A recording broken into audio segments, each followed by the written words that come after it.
Welcome to the pre-roll for Electric Libertyland 187, and I need to tell you about a great read called The Liberty Theorist. And it's at medium.com/@libertytheorist. And this is basically a blog started by a buddy of ours and a supporter of the show. And what he does, he likes to talk about all the shady things that government has been up to, why libertarianism is the only viable way currently to keep that much power out of the hands of government, which is, of course, what we're always about, right? This man is a Rothbardian libertarian who believes we're highly in need of prison reform, that victimless crimes should be abolished, and that we need to end the welfare/warfare and spy state, and that true market, free market capitalism is the way to go while socialism kills human production. So basically, the government should stay the hell out of your life. It's a good read. I suggest you go check it out. He's got some articles up now on JFK and the CFR, the fight for a Pax Americana. He's got Shattered Windows, the fallacy of rioting being good for the economy or everybody, obviously tying into the broken windows theory. And I haven't read this one, but it's a post called I Held Kennedy's Brain. So go to medium.com/@thelibertytheorist.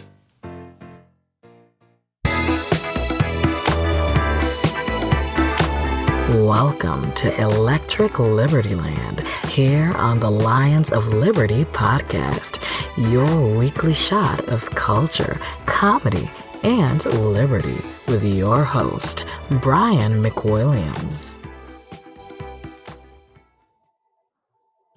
All right, so I am here today with Joe Collins III, and Joe is running for the 43rd Congressional District here in California, which I don't know if you know this, Joe, but that is my district. I live in beautiful Hawthorne, California. Oh, wow. So, yeah, I know. So I have a vested interest in having you on the show today. I'll make sure I make the show really good this time. It better be. I have one man with one vote. But yeah, I wanted to have you on the show today.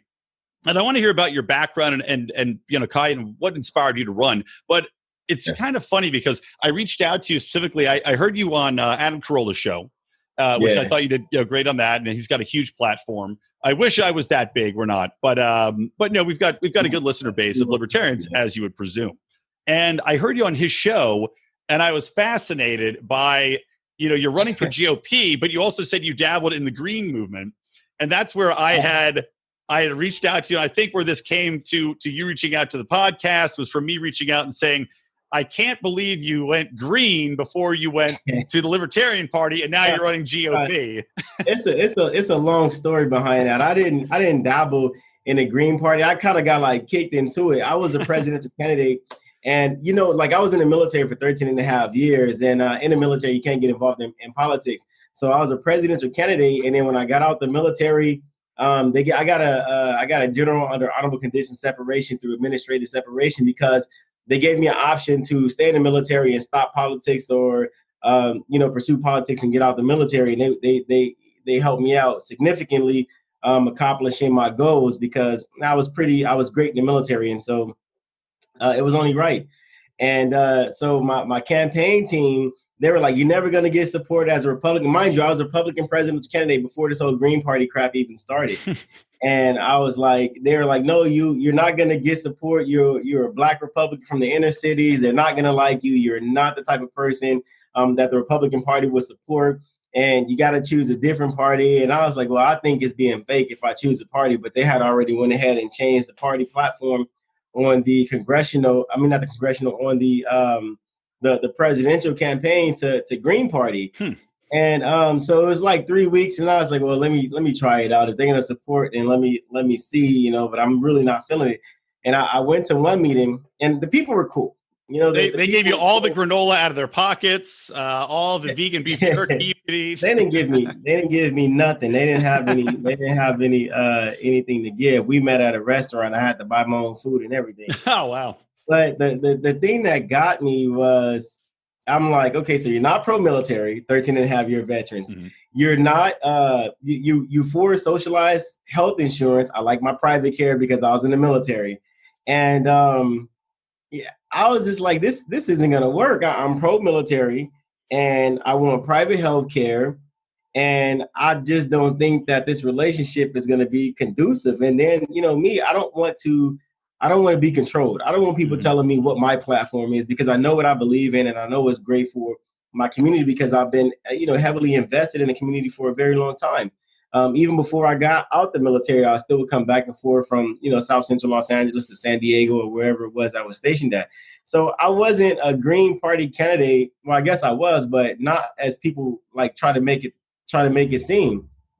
I've been a registered voter Republican since 2004 when I joined the military, and then specifically because of history of the Republican Party, which I'm glad is because of history of the Republican Party, because I got a lot of Republicans that talk a lot of trash to me about, they nitpick at everything. Oh, we didn't like the way you do this, or Republicans don't go out and protest, or this or that. And I'm like, where is this playbook at? Because I feel like I'm missing something, but nobody's produced a playbook that has won any seat in California for president or any other seat. And so I kind of, that brings me to, why are you running? So you said you're, 13 years in the military and you were Navy, correct?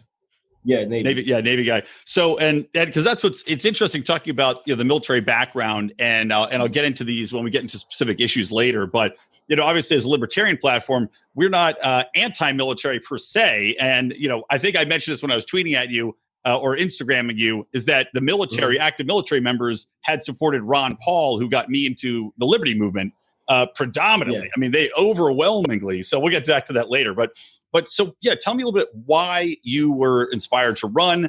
Was it just the hatred of Maxine Waters that a lot of us have, or is it just the disservice that you feel that has been done to the community over time? Well, one thing that I noticed whenever President Trump was running, well, then candidate Trump was running for office, was that the younger people were not being heard in any facet of politics. I mean, we kind of just got blown off. And in the military, you're not even able to have an opinion. But I was very, very vocal about things that I like and things that I didn't like, And I feel like I could have beat him if I would have had to support the run for president. But he did his thing. I thought it was pretty cool. But another thing is, I saw the media. The media was twisting everything that he was saying and trying to make him, look bad. And I had to legitimately go back and I watched everything that he did from front to back. And now I don't even make a decision until I look at both sides of the story, see full interviews, and I study it and I listen to everything that's being said before I make a determination on any decision that I do. So seeing that young people were being pushed out of politics, and then, me being from South LA, I knew I had to learn politics. So I became a presidential candidate. I learned a lot, which is why our campaign right now has been so successful. We had our rocky start, or whichever, like every young politician does, coming into the congressional race. But, me and Maxine Waters has history as well. Now, this is what I want to hear. Yeah. This is the story. I don't give like me the good dirt. Yeah. I'm not the type of guy that wants sympathy. You know what I'm saying? And so when I got out the military, I was trying to get my benefits. I have a broken back in two different places, right? And so the VA system was so broken. This was before President Trump passed the Veterans Choice Act. It was right around that time.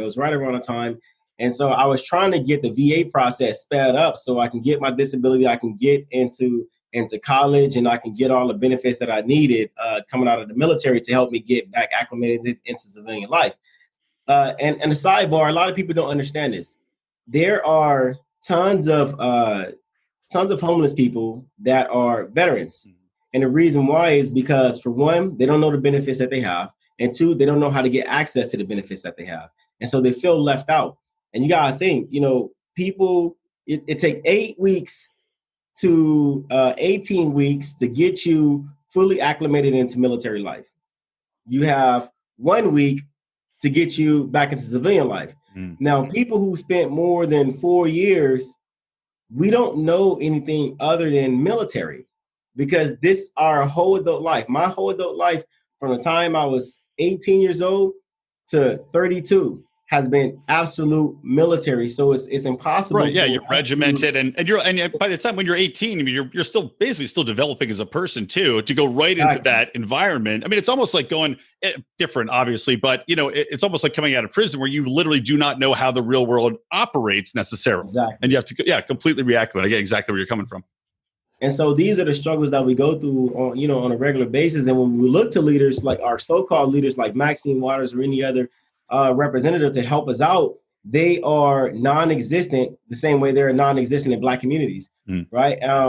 So in this process, I was homeless. I was sleeping at the pier. Oh, wow. The Ranchos Palos Verdes, you know where the lighthouse is near Trump Golf Course? Yeah, so I know exactly what you're talking about. Yeah, that's where I was sleeping at because, coming out the military, I can't tell anybody, I tried, but it didn't work out too well. Can't tell anybody, I don't have anywhere to go. I need somewhere to sleep until my benefits come. Because people are like, oh, well, you served all this time in the military, you missed the big shot, yada, yada, yada. They don't understand how broken the system is. And so I'm like, fine, I'm not going to ask anybody else for help. So I slept at the pier. I used to go to Maxine Waters' office on a regular basis to try and get her to help. I filled out internships. I filled out job applications. I did everything. I even took her flowers to the last couple of $100 that I had. Oh, wow. Get some type of help. And she greeted me with absolute silence. And so I'm like, this is never going to happen. So whenever that Veterans Choice Act passed and I was able to take my benefits and go to outside doctors because the VA system is swamped. I mean, they're overburdened. They don't have enough people working there. I took my benefits to an outside doctor and I was able to speed up my VA process. I got my claims process. I got, my back, taken care of. I got the help that I needed. And I'm like, we're running for Congress. Well, the administration reached out to me and told me that you're running for something else other than President of the United States. That's how that happened. But they got a funny way of doing it. They're like, yeah, man, you're doing a very good job. We're proud of you. You're starting to raise some money. Choose a different route. I'm like, wait, right? Yeah, choose a different path because you're not going to be running for president. So you can run a super PAC, a political action committee, or you can join administration. We have a position we can put you in. You'll be great. Or you can run for office. And my thing was I got out the military to run for office because I want to support my community, rebuild my community, do what I can to help make America better. Let's talk a little bit about that because again, you're running for Maxine Waters district, and it breaks down. It's I think it's like 50% Hispanic, 30% Black, 12 or 15% white, and 12% Asian, and it's pretty diverse. But certain cities are going to be far more centric on one ethnicity or the other one. So, why do you think that Maxine Waters is so entrenched there? And what did you see? I mean, like you're saying, you want to rebuild a community. You want to, there's definite changes you want to see made. So where do you think that she's let them down? Well, number one, how the heck does she keep, and I'm trying not to curse on this in case you want to share it on yours. So I'm going out of my way because I love to curse, but on this, I'm not going to. How the heck does she keep getting reelected? Is it ignorance of the candidates? Is it ignorance of the issues? Is it apathy? Is it just she's been there so long? It's just why not bring her back again? And what do you want to change? What do you think are the issues that need to be addressed within the community in our district that she's neglected all these years? Well, Maxine Waters has been voted in office every single time because, for one, there's a lot of people who are just simply afraid to run against her, and then. The second reason was the people who are not afraid to run against her they're not quality candidates. They have no plan. See, I have a 5-point plan to get our community back on track. And these are some of the things that we've been working on since we've been into this race. Because I want to run as if I was already in the seat. I think it makes it a lot easier to talk about what you are doing versus what you want to do. Everybody can talk about what they want to do. But it just is purely based off name recognition. But now you have somebody who is very boisterous, not only boisterous about what's been going on in the community that, that person is from, but also boisterous about the plans that he has for the community, the things that he is doing for the community in the way that he goes about campaigning. And I'm telling you, a lot of people are absolutely excited about our campaign. They're excited about our plans. They're excited about the motions and action that we have been implementing. And that's why we've been so successful. Tell me a little bit more about your plan. What are the things that you think are like top three? What has to be addressed now? What's been hurting the community the most, and what needs to be addressed first? So my thing is, like when I develop my plan, thinking about it, mine is 5, and the reason why it's 5 is because I can't name 3 in an underserved community that will significantly improve the district. I mean, for my plan, you can't have one without the other. Right. Yeah, they're intertied in so many ways too, especially when you get like justice reform, drug reform, that kind of thing. Yep. But this is even before you get the justice reform. I mean, for me, it's getting back to the basics. I mean, you look at South LA, you look at the 43rd district, the majority of the district has been underrepresented, underserved for a very long time. So for my plan is, we have to rebuild the district. We need economic development within our district.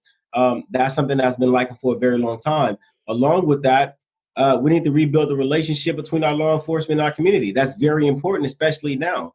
Mm-hmm. We need to improve our education system. I mean, we cannot do anything with we're ranked dead last. Yep. Almost dead last in the United States when it comes to education. And financial literacy. We need financial literacy in our communities. And then the last one, that's the most important one, is jobs. We need quality jobs back in our community. Now, you can't rebuild the community without the jobs, because you got to have the jobs in a community so people can live. Mm-hmm. And you can't have quality jobs without education, because in order to work these jobs, you're going to need education. And not just college. I mean, like STEM jobs, science, technology, mathematics, engineering, these type of jobs, like regular trade jobs. We need those back into our school systems. You can't do any of these things without the police department. Mm. You know what I'm saying? So these things are kind of like intertwined. So I can't say we need jobs, we need education, and we need housing without saying that, well, we're going to need the protection from the police department, and we're going to need economic development so we can get modern housing. Yeah, I'll give you a counterpoint here, because this is why. So for me, a lot of issues start and end with the drug war, and I'll tell you why. Yeah. And it's because they impact everything you're talking about. We're talking about jobs, and I see this on your website. You do talk about the First Step Act, which we're a huge fan of, and how a lot of people coming out, they're in jail for minor drug offenses, nonviolent crimes. They've been stuck in there, and especially a lot of it comes from the crime bill that Biden was a big part of. Exactly. So they put them in jail. Then they're over policing communities. You're getting people that now, even if they do their time and get out quickly, they have a felony record, so they can't get a good job. And then on top of everything else, you have an ongoing incentive almost to continue to break these families up, because if you have nowhere else to go, and you talk about this on your platform too, which is great. It's that recidivism of, well, what am I going to do? You're going to go back into possibly crime, possibly drugs again, and you go back to prison because you have no options. So that's where starting with the drug war, for me, it seems to be a first step to solving a lot of those problems. It allows police to do something else. Really, they can go community policing rather than focusing on breaking up and arresting people for nonsense. And then also like tax incentives of, go ahead. Sorry, go ahead. I was saying, the cultural training is important, because, the police, they target people based off what they've learned in their training about the inner cities, when the majority of that stuff is false. So getting them culture to our community is definitely, great when it comes to community policing. Yeah, no, exactly. I had a buddy of mine on, well, actually one of our fellow Lions of Liberty here at the show, and we were talking about that, a little bit of a catch-22 of, if you're a police officer, you have in your head, as they say that, and this is, just statistically, they say more young black men commit more crimes, right? But then you have, okay, maybe they do, maybe they don't.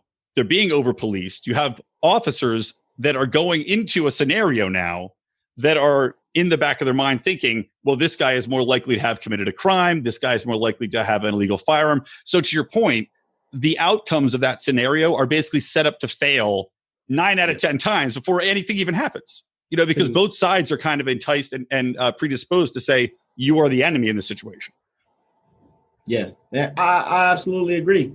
Absolutely agree. But the training, the training, but the recidivism program, like you mentioned earlier, recidivism has to be key along with the First Step Act. Yeah. And that goes along with the jobs. We have to get these people employed. The more people we get employed, the more people we can get off the street, destroying our communities. Yeah, without a doubt. Well, let me ask you this. So I know Rand Paul has championed this idea, and it's another thing that I think is a good idea, is that giving people, instead of saying here's a blanket payout, or like a universal basic income or a stipend, as so many people on the left want to do, is trying to give certain economic sectors, let's say the poorer neighborhoods, right? The really underserved, as you said, giving them more opportunity economically by cutting taxes for that region and giving them, get rid of the red tape for that area, call it a tax, low tax zone or an economic benefit zone. What are your thoughts on doing something like that for communities, especially with people of color, that, the small businesses can use that opportunity and provide jobs, really kind of a Kickstarter to get those economies rolling again? Well, I think that it's a great idea. And I think that's something that was the intention of the opportunity zones. That yeah, was exactly. Yeah. And so, but it's also an issue that we have to fight on the state level as well, because I mean, like, look at California. Even though federal taxes are low, the state taxes are completely out of control, and that's Yep. thanks to the conglomerate of Democrats that we have who think they know best, even though they've proven to be utter failures.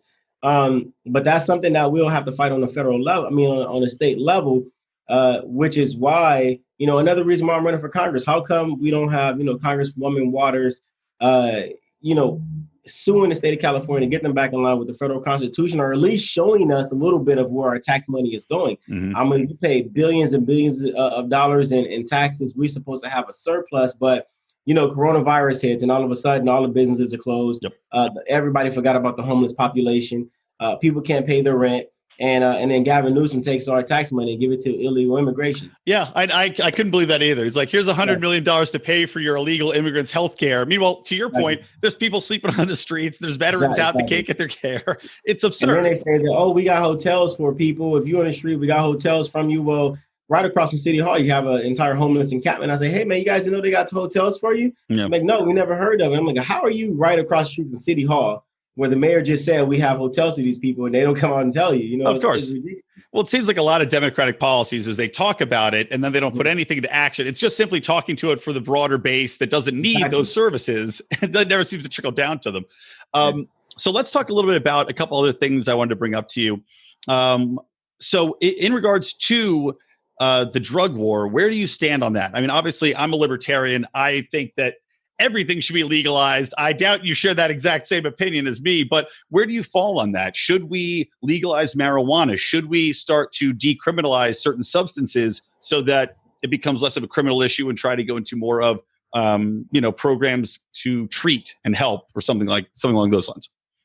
Yeah, I agree with that. I mean, marijuana should be legalized. The effects of marijuana are more helpful than harmful if taken the right way. So, I am pro legalization of marijuana. And that also comes with releasing people from prison who are in there subsequently from, marijuana charges. I think that when it comes to legalization of, different drugs, here's how I feel about that. Because you have drugs out there that's just as dangerous as alcohol, and alcohol is regulated.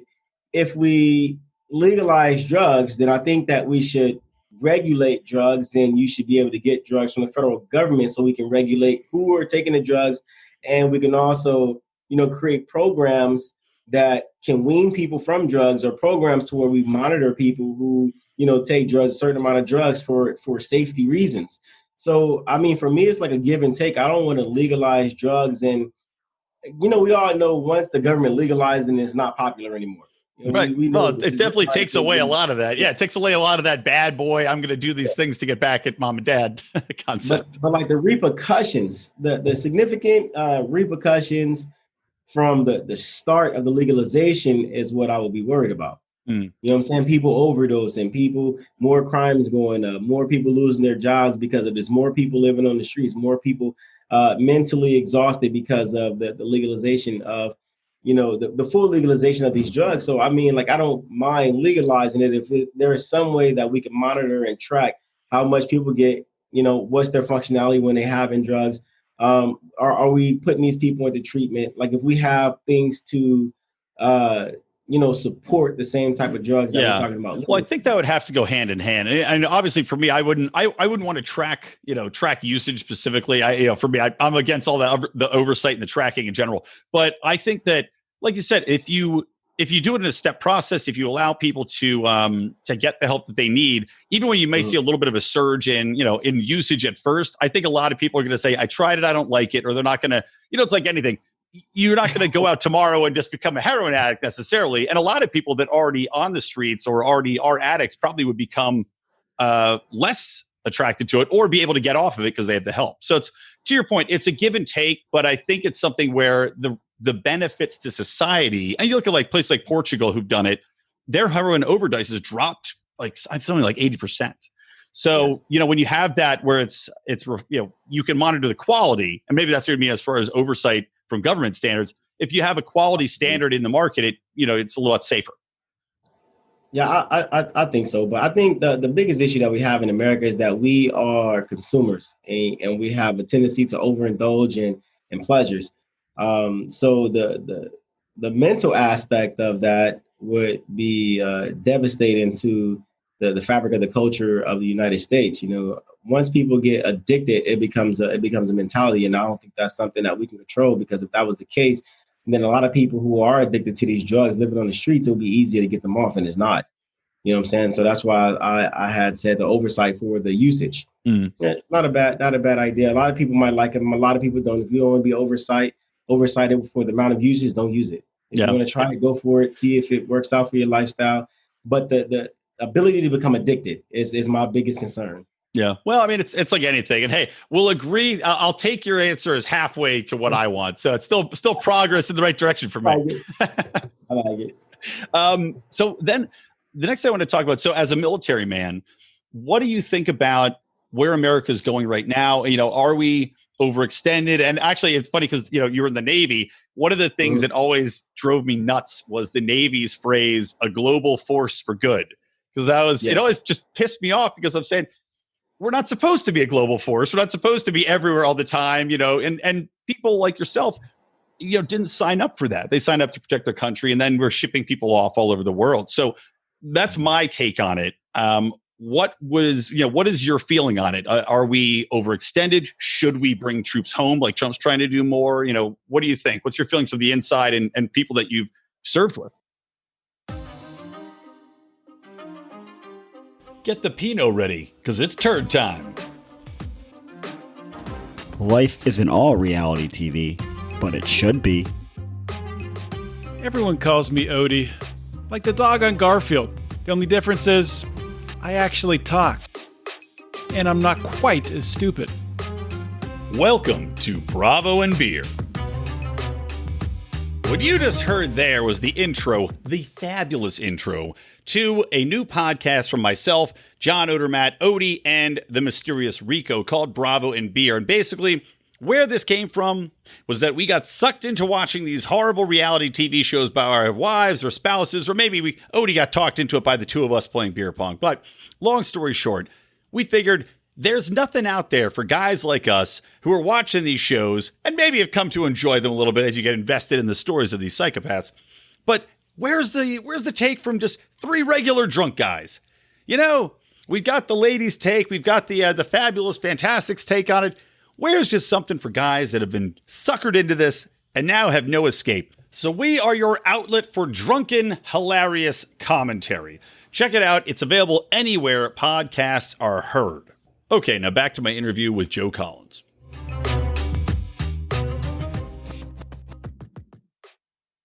I think that when it comes to troops being extended to foreign countries for extreme amounts of time, I think that's not healthy, not only for the troops, but for their families as well, especially if you're married, you have children and everything.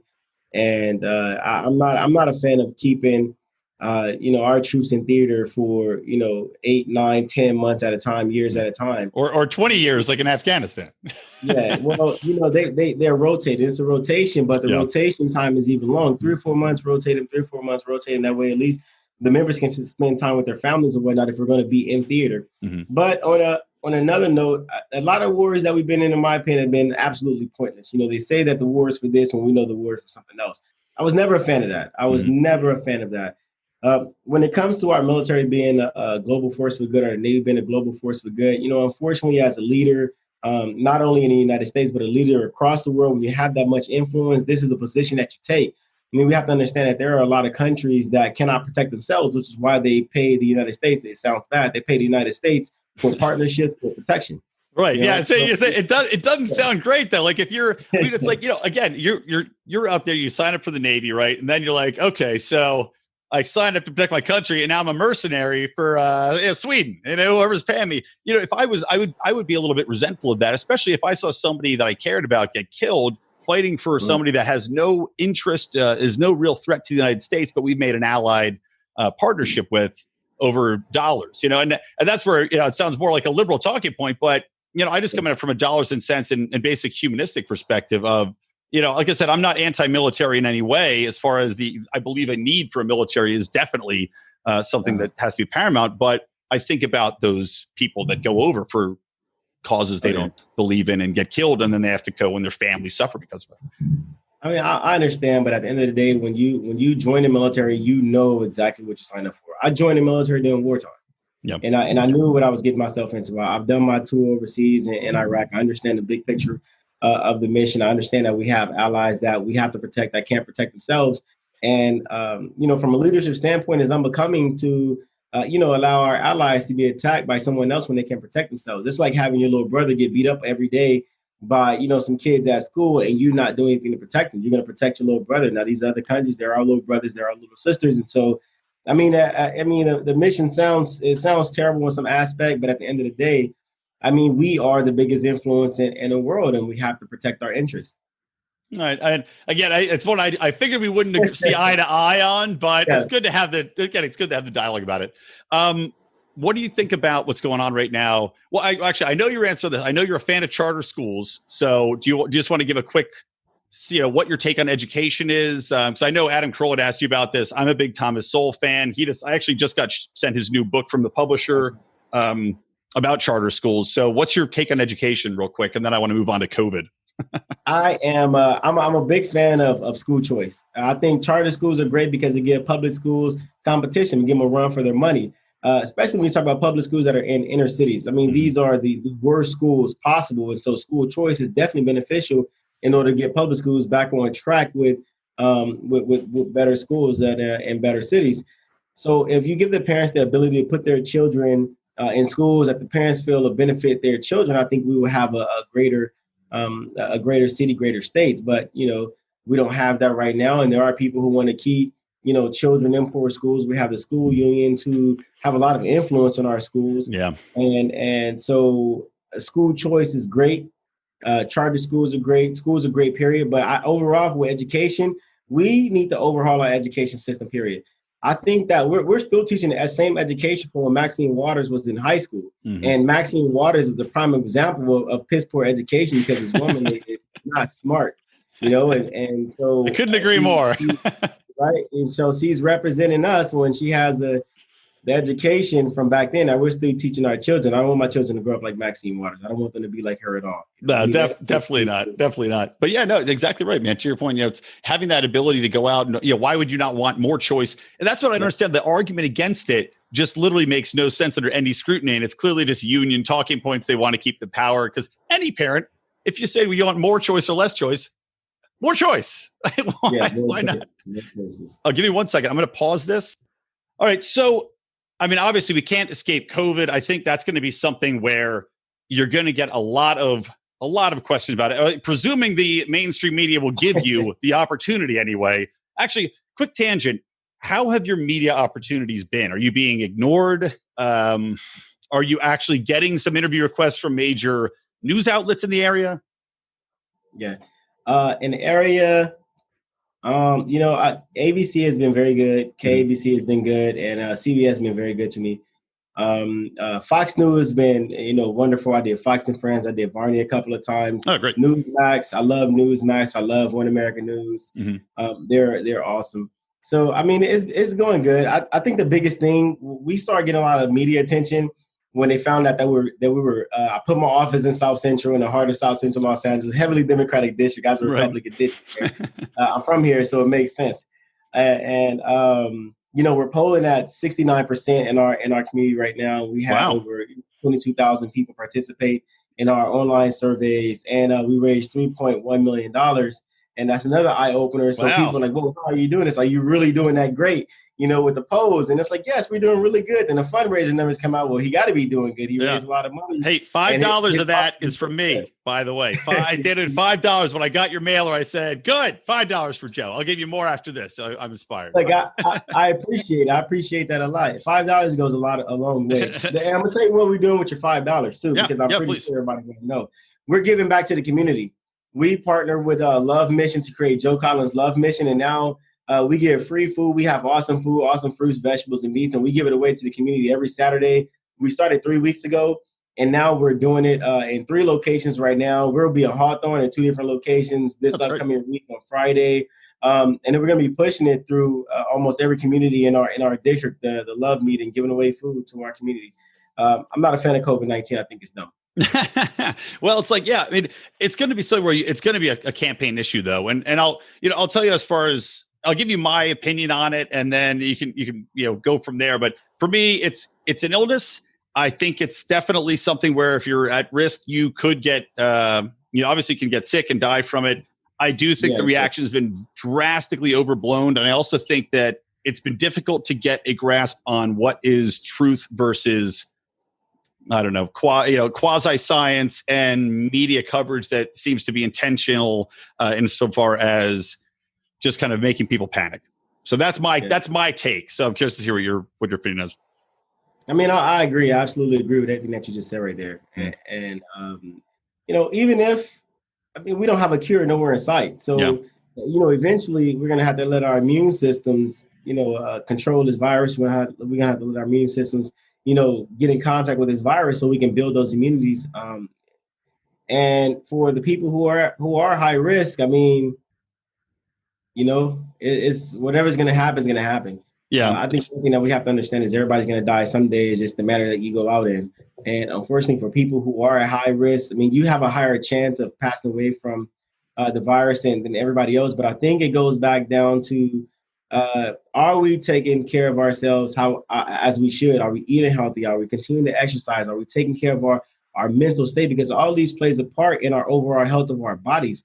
And if we're not mentally healthy, if we're not physically healthy, then you are going to be high risk for COVID-19. But at the same time, we do have an immune system that has been put to work in a very long time because we're constantly getting injected with drugs and antiviruses and antibodies and all these things to, be able to combat common colds, common pains that we should have so we can build our immunities to. Well, what's been fascinating is that, and to your point, and I agree completely, is that the homeless population, everybody was saying, why haven't the homeless had this massive die off from COVID? And it's actually because their immune systems have been being on the street, your immune system is beat up and tested. And a lot of people that are homeless have not had a big reaction to it because they're battle tested, Yeah, I think the homeless in Los Angeles is a lot stronger than the majority of the people in the United States, because you remember typhoid. Had a typhoid breakout in Los Angeles downtown, and still have a lot of homeless people around, so they're ready for it. Exactly. They're you can't beat them. They're like it's like in that movie 300. They're like, this is Sparta, and no matter what disease comes at them. Right. So a couple more questions for you, then I'll let you go. So clearly you're confident that you can win, and honestly, it sounds awesome.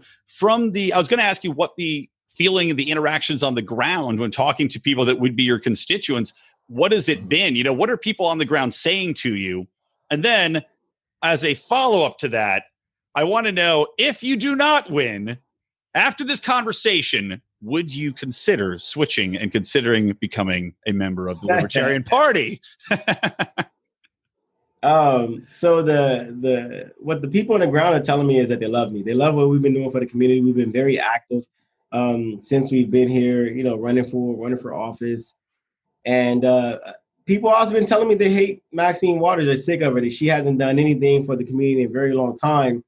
And they're ready for something new, but they want to vote for someone who they can identify with. So they're happy that I'm running in this race. And, it's been a blessing. And if I lose this race, I don't foresee myself being a member of the Libertarian Party. I'm sorry. No, come on. Why not? We have so much in common here, though. I think Americans in general have a lot of things in common. And I think a political party preference is a person's personal business. It has no emphasis on your life or any public policy of the sort, unless you're a Democrat. Then every single public policy that you make destroys life. Yeah. But I think at the end of the day, we as Americans, we can agree on certain things. We can disagree on certain things as well. But regardless of the political party preference, God gave you the ability to make your choice, and that's a choice that you made. But at the end of the day, when it comes to working with people, one thing that we have to do is learn how to work together so we can rebuild our community, so we can, make our country great, and so we can continue to support people and work on our differences in a diplomatic manner. Mm-hmm. Yeah, I would agree. Well, I could say, I hope that people from this interview, because we have a lot of listeners in California, which is why I thought it'd be good to have you on, and a lot of people in Los Angeles too. So hopefully that will help sway, give a little campaign boost to you as far as money and voter support. But, like you said, it's interesting to talk to people and find out where you do interact, because so often all you're hearing is people being divisive, coming at each other, attacking each other, and finding what they hate more than what they actually agree on. And I do think there's a lot more that can be done as far as, coalitions and finding out what can we work together on. Yeah, well, I'm going to tell you a secret. I have a very diverse campaign and my campaign staff, and I'm not talking about Black, white, Latinos. We already know I have a lot of Black people, white people, Latinos, and Asians on my team. But I also have Republicans, Democrats, Libertarians, and Independents on my team. Give me their names. I'll cast them out. we keeping them. We keeping them because one thing that people understand about me is I don't care what party you're from. Let's work together because our community has been underserved. Maxine Waters has destroyed this community, but we all have a vested interest in seeing the people in our district survive, thrive, and live their best version of the American dream. And that's what it's all about.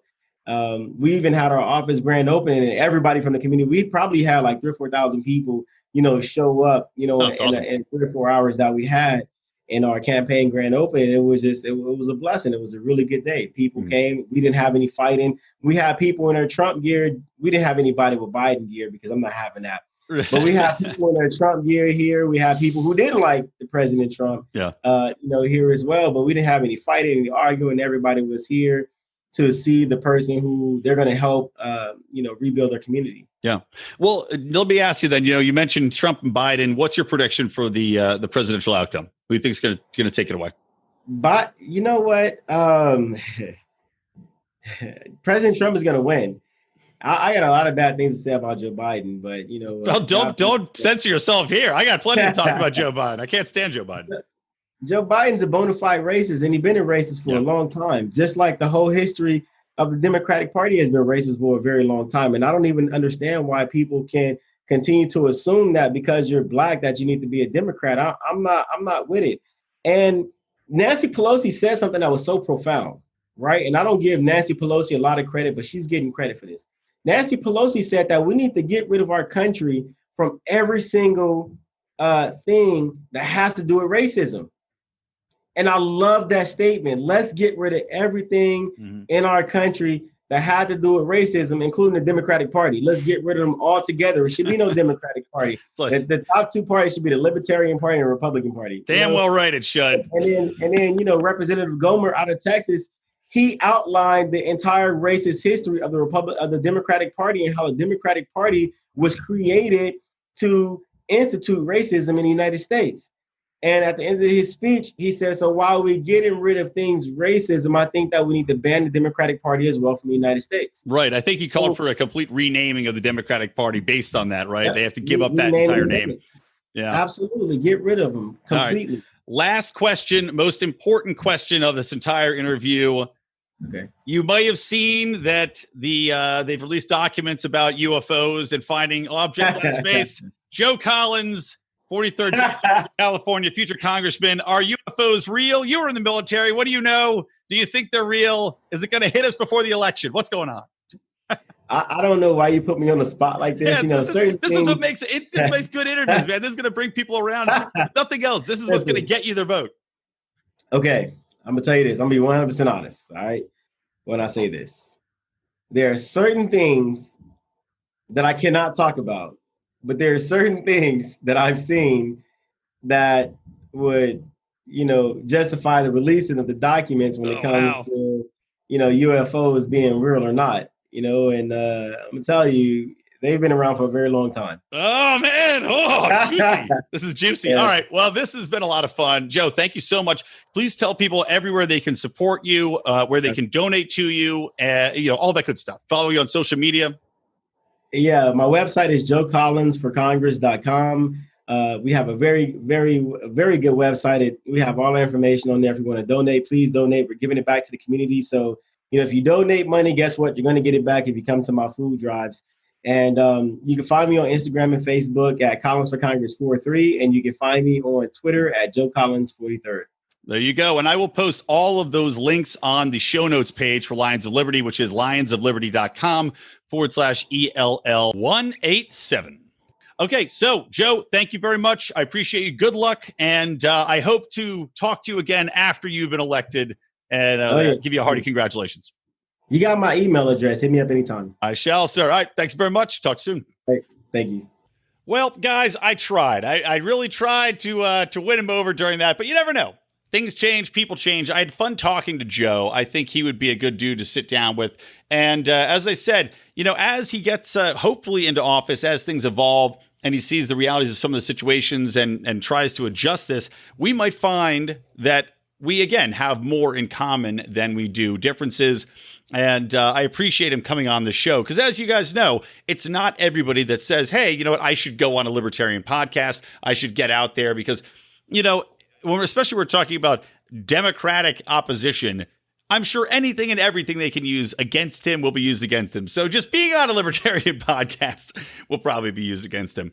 But at the same time, we have to hope that maybe that libertarian leaning, some of the policies that we were talking about where we do overlap can win over some of those people that might be on the fence, some of those more moderate Democrats that are actually waking up to the policies that are in place and how they've damaged communities that they are intending to help.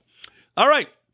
By the way, because this was a current events free episode and I already collected all my news stories, I decided I am going to do a very special Electric Libertyland episode within the next couple of days. That will go solely to the Lions of Liberty Pride. Now, of course, if you're not already a member of the Pride, you are missing out on Degenerate Gamblers, Conspiracy Corners, special AMA episodes. You're missing out on the brand new Do Nothing Man episodes. You're missing out on all of the video content we do, and also the very special Libertarians in Living Rooms Drinking Liquor secret drinking game show, which is going to be taking place, I believe, we're trying to target it for the 8th, but we have to see if Mark can get off work.